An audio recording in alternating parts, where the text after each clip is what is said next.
So we're back. We're going to talk a little bit about the photographs in week 6. At the end of the episode, which 2 great Skypes. Maybe we should talk a little bit about some of these Skypes. But at the end, I show traditionally, the big reveal. What do I look like? So from week 1, October 12th to November 22nd, big change. And then I thought, well, let's take a look at week 4 to week 6 and see what the change is. So that's November 8th to November 22nd. And that change is more significant looking than the change from week 1. And of course, Will Kemp has coined the new phrase, it's the deflated balloon effect.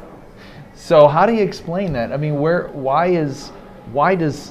is that the metabolism is finally kicked in? I think that's a great visual illustration of the cumulative effect of fat loss.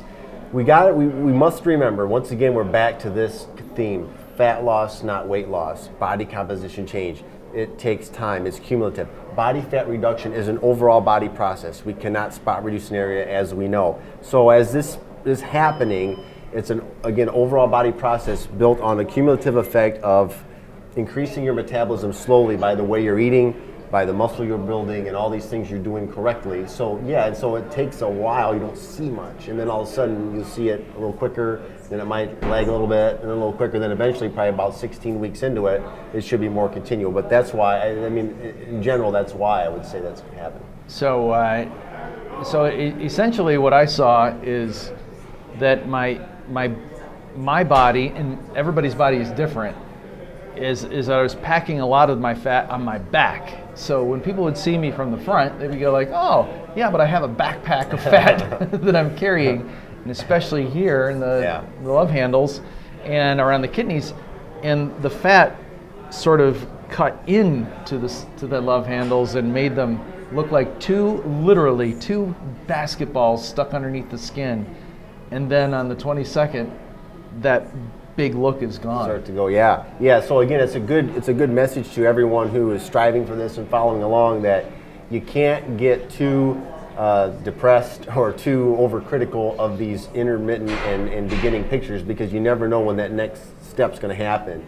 It's kind of like that analogy they show of the guy. Sometimes you see this where he's digging, and they show that keeps digging, and then the end is actually right here. He can't see it, and he stops right here and gives up. And in other words, you got to keep going, because you never know when that next jump's going to be. But if you flip, if you try a different program, if you bail, you'll never get over that hump. And you're starting to get to that first kind of level of hump. Now, there's obviously more levels to go, but you can't get there before you get here, right? You can't. The only way you can get there is through repetition and doing those things you're doing to get your metabolism going. You can't skip that step. Well, and that's what I'm finding, because just 2 to 3 weeks in, I was talking to you about all the different media that was coming in from me from different areas, and I wasn't getting the results that I thought I was going to get. And 2 weeks, when you're looking at the scale, when you're looking at pictures, and you're looking at your pants, and you're just waiting for something to happen, it's tough. And nothing happens, and then you keep on telling me, it's like you were reminding me that we're building momentum. And I think that's something that even some of our subscribers are struggling with, that have started out, is that you've got to wait for that momentum to kick in. This system, the reason why it's a harder sell is because, if I sit down with you and I say, look, you're going to work really, really hard, you're going to be really rigid on your nutritional stuff, and you're not going to see anything for like 12 weeks. That is not a good sales pitch.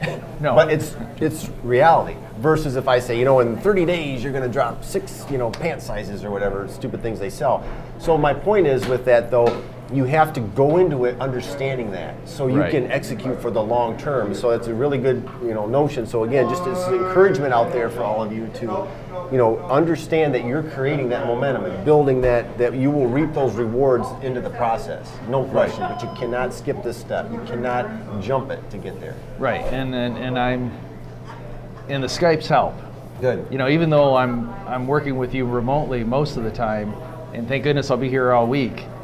But the thing is that that motivation that those little nuggets of truth that you send me through Facebook really do get me past that hurdle, and there are many hurdles ahead. Yeah, it is. And because the other thing, like I've talked with some of my people recently, is the notion that, the ability to be able to do the same thing over and over and over again, because that's really where it's at, and that's where this game is really won, is the ability to do that from the workout standpoint, from the nutrition standpoint, kind of over and over and over again. Yeah. And as humans, we have short attention spans, shorter now than ever because of everything. So it's you really got to buy into it and understand it and be willing to do so, and then you can get those results. But it's all connected with that. But there's a patience you need, but there's also that consistency of the same stuff. Right. So there it is. It's the same thing over and over again, and we'll see you again. Over and over again. Over and over again. Probably dressed in the same clothing. So, we forgot to blow it up. So we gotta